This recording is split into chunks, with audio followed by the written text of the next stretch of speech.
Everyone says the same thing. You just have to trust. Open up. Let people in. Take the risk. But nobody explains how. Nobody explains how to trust when your nervous system learned from the people who were supposed to be safest that trust is the mechanism that gets you hurt. Here's what nobody told you. Trust is not a decision. You cannot decide to trust the way you decide to take an umbrella. Trust is data. It's evidence collected by the nervous system over time through repeated interactions without you consciously directing it. The nervous system doesn't trust because you told it to. It trusts because it collected enough proof that this person in this context is safe. That changes everything, because it means you don't need to force yourself to open up. You don't need to override your walls through willpower. You need to give your nervous system what it actually needs, evidence, slowly, safely, on a timeline it can absorb. In this video, 5 steps for rebuilding trust after growing up in a home where trust was dangerous, not by deciding to trust, by learning to collect the data that lets the body trust on its own.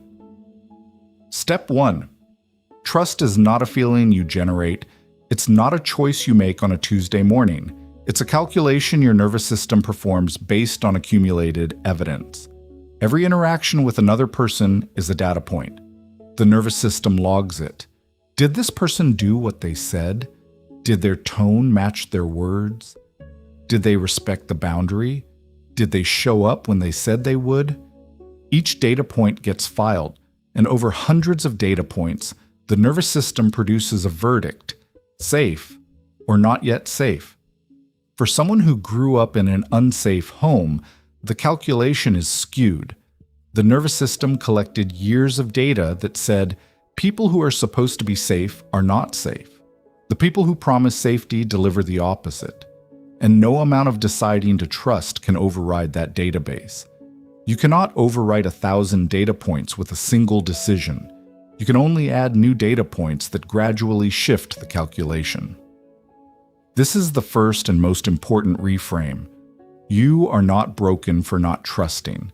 Your nervous system is performing the calculation it was trained to perform, and the way to change the output is not to override the system. It's to feed it new data. Think of it this way. Your nervous system has a database.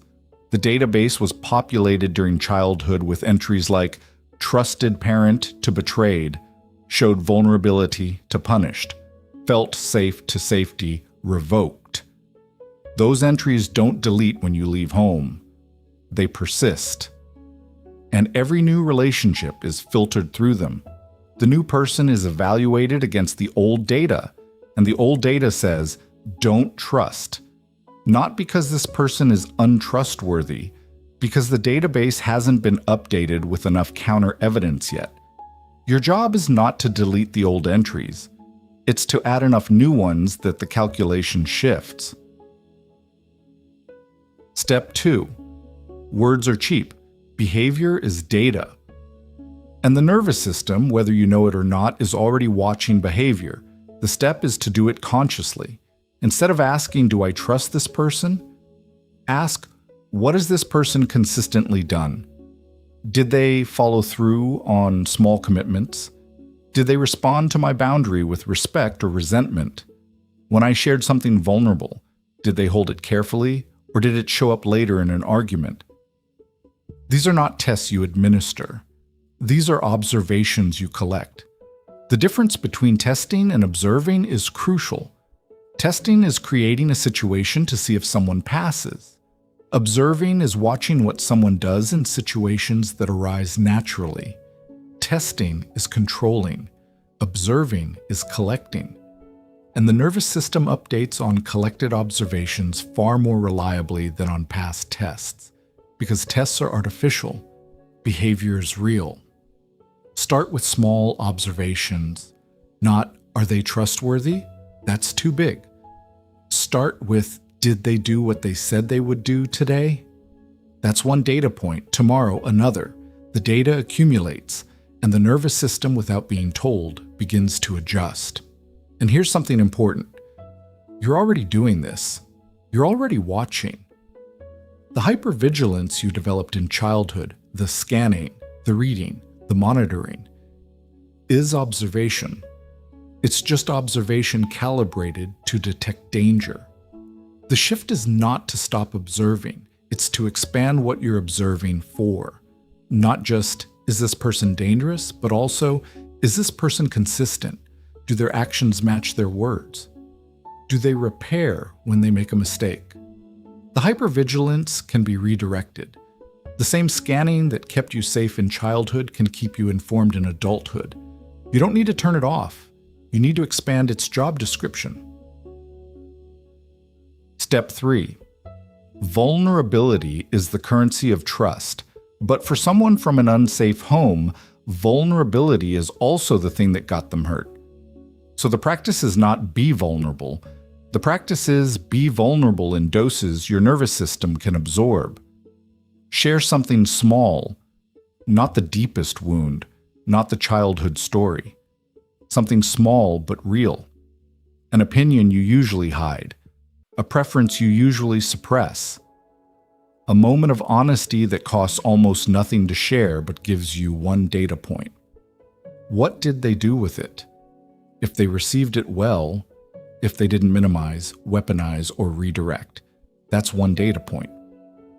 You can share something slightly larger next time, and slightly larger after that.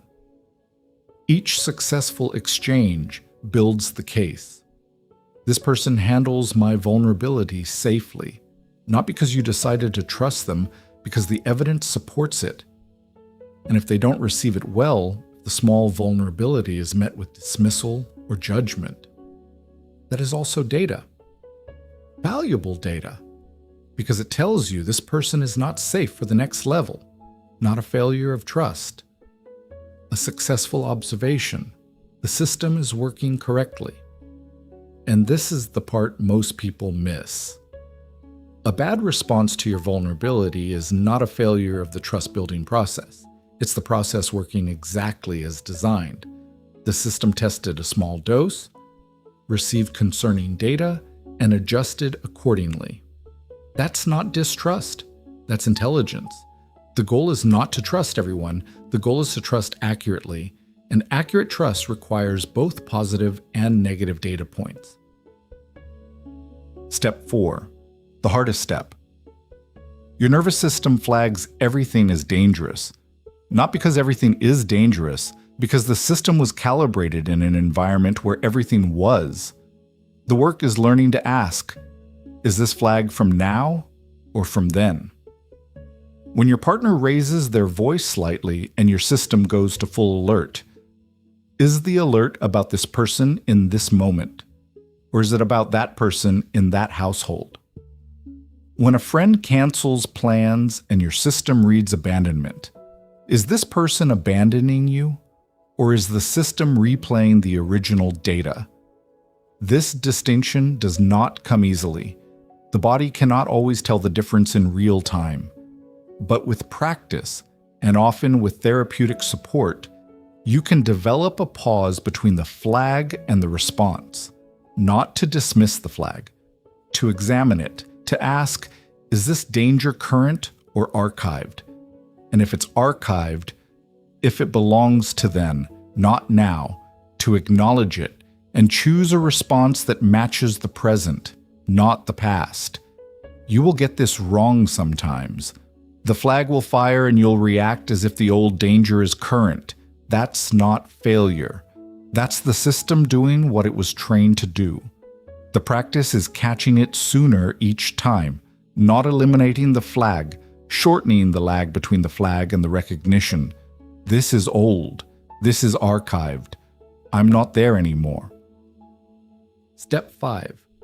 Trust rebuilt after childhood damage does not happen on a schedule. It does not happen by the 3rd date, the 6th month, or the 1st anniversary. It happens on nervous system time, and nervous system time is slow. The pressure to trust faster almost always comes from one of two places. The other person, why don't you trust me yet? Or your own expectations. I should be over this by now. Both pressures are understandable. Neither is accurate, because the nervous system that collected years of danger data requires years of safety data to recalibrate. Not because you're slow, because the math requires it. And here's the reframe that changes the pressure. Slow trust is not damaged trust. Slow trust is careful trust. And careful trust, once established, is the most durable kind, because it wasn't built on a decision that can be reversed. It was built on evidence that was collected, verified, and absorbed by the body itself. The body's trust, once earned through evidence, holds in ways that cognitive trust never can. Let the timeline be what it is.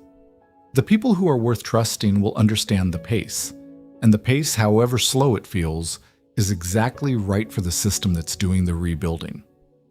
And one more thing about slow trust. The people who pressure you to trust faster are telling you something important about themselves. Not necessarily something bad, but something revealing. A person who can hold space for your pace without pressuring, without taking it personally, without interpreting your caution as rejection. That person is producing the exact kind of data your nervous system needs. Their patience is the evidence, and the person who demands faster trust is, ironically, making the case for slower. 5 steps. Understand that trust is data, not a decision. Observe behavior, not words. Practice graduated vulnerability. Distinguish old danger from current danger. Let the timeline be slow. You're not broken for not trusting.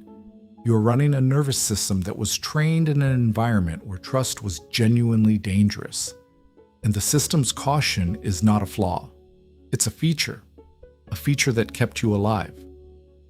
The work now is not to dismantle the caution. It's to update the database. One data point at a time. One safe interaction at a time. Until the system on its own begins to produce something it hasn't produced in a long time. The felt sense that this person right here is safe. At Inner Lens, we don't ask you to trust. We help you collect the evidence that lets trust happen. If this video gave you a framework, stay. The next one goes deeper.